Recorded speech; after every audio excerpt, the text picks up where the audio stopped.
Day 10, and here cometh the rain. Luckily I started a bit earlier than I actually thought I would,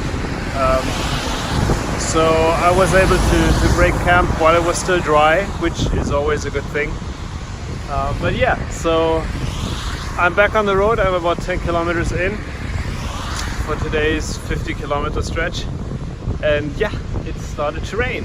So in addition to the still quite chilly and colder than expected temperatures of currently probably about 8 degrees, and the obvious relentless wind, headwind I must add, now we got the rain, which is just dandy.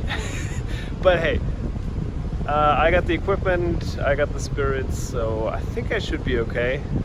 Just taking a quick break here after my first climb of the day. Yeah, enjoying the trip, obviously.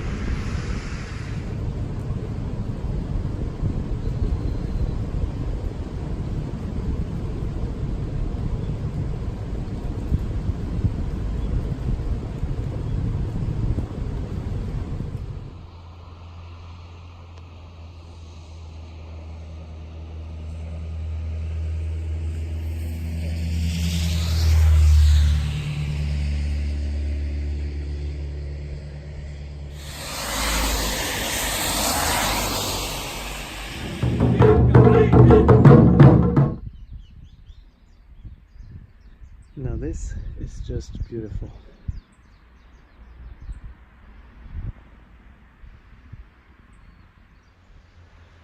One thing that really strikes me from time to time is the whole disaster proneness of Japan.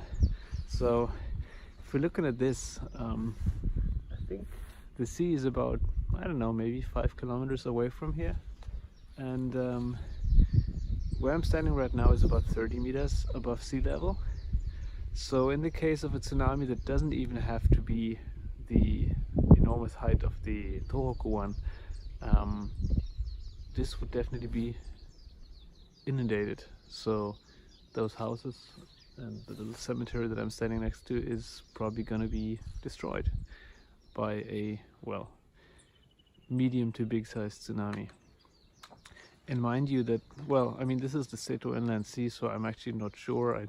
I'm not an expert on this field, but it's actually a bit protected, I guess. But there is this theory, or it's actually not a theory, it's more of a model, and it's quite likely that it is going to happen at some point, the Nankai Trough earthquake, or seaquake actually, which is going to release one of the biggest tsunamis of humankind. Probably even bigger than the one that destroyed most of Edo in the past. I don't know exactly when that was, but that was really horrific. But this one is predicted to be even bigger. So yeah, makes you think. And actually, since I have been in Japan in 2011 after the Tohoku earthquake and the tsunami and everything, and I actually went up to the disaster area and helped a little bit with just cheering up the community. This actually makes you think, and I'm not gonna lie, a camping site like the one I had last night, which was basically on sea level, my tent was maybe 50 meters away from the sea, you better not think about what's gonna happen if there is a tsunami, because this was a large plain. The next mountains would probably be at least, I don't know, 20-30 minutes ride by bike, so I'm not sure if I would have been able to outrun tsunami should it be coming. So yeah, I mean, this is a real threat, this is a real danger. It's not really worth always thinking about this, because that's totally gonna ruin it, or ruin the trip and just make you feel bad. But it is a real threat, and that's something to keep in mind from time to time.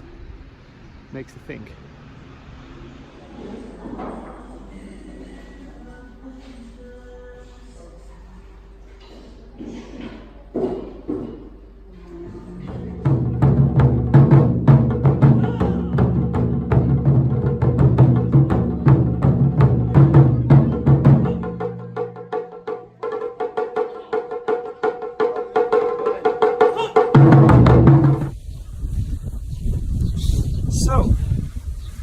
almost there. I think another 15 kilometers or so. I'm already what belongs to the city of Okayama, but as you can see, it's still pretty rural. I actually have no idea if you can hear me because of the flipping wind, but hey, who cares?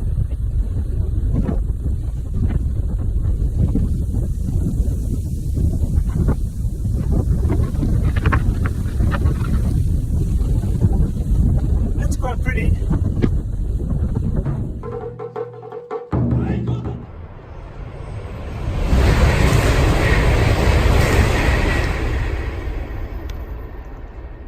The Shink is back. In other, maybe a little bit more relevant and interesting news, I'm almost there. I'm taking my last break for today. Yeah, I know I'm getting sick of it, and you're probably also getting sick of it, me complaining about the wind, but it's just absolutely relentless. I think today is again one of the days with the strongest winds I've had on this trip. Yeah, I don't know. But by now it doesn't really annoy me as much anymore, but it's still pretty much work to always cycle against like 20, 30, 40 kilometers of headwind. But anyways, so as you can see, currently the sun is up. Today it's kind of a mix of weather. So I had some rain, had some clouds, had some sunshine. I'm still in my rain gear, also because of the wind is actually pretty cold, so that's kind of protecting me from the cold as well. But yeah, I'm almost there, so I think it's another 8 or 10 kilometers. Yeah, the Shink, yeah, that's actually fun because there was this one day, I don't even know how many days ago, when I was basically almost all day long, I was following the tracks of the Shinkansen, the Tokaido Sanyō Shinkansen, and yeah, now I'm back. Now I'm back at the tracks. I've been following them for the last, I don't know, 5 kilometers maybe, following those kind of concrete stilts in the landscape that are oh so pretty. And the fun thing is, well, I don't know if it's a fun thing, but it's an interesting side fact maybe, the Tokaido Sanyō Shinkansen is actually following the whole stretch from Tokyo to Okayama.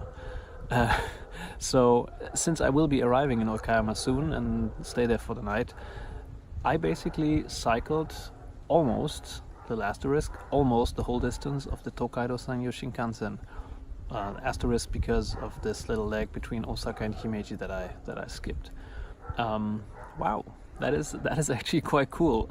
Puts stuff into perspective. I have to look up later how long it takes the Shinkansen for that distance. It took me 10 days of cycling. Obviously I made a few detours and stuff. I didn't really follow the shortest path, which the Shinkansen probably does, more or less. But yeah, 10 days of cycling, and I covered the whole distance of the Tokaido Sanyō Shinkansen. That's quite interesting.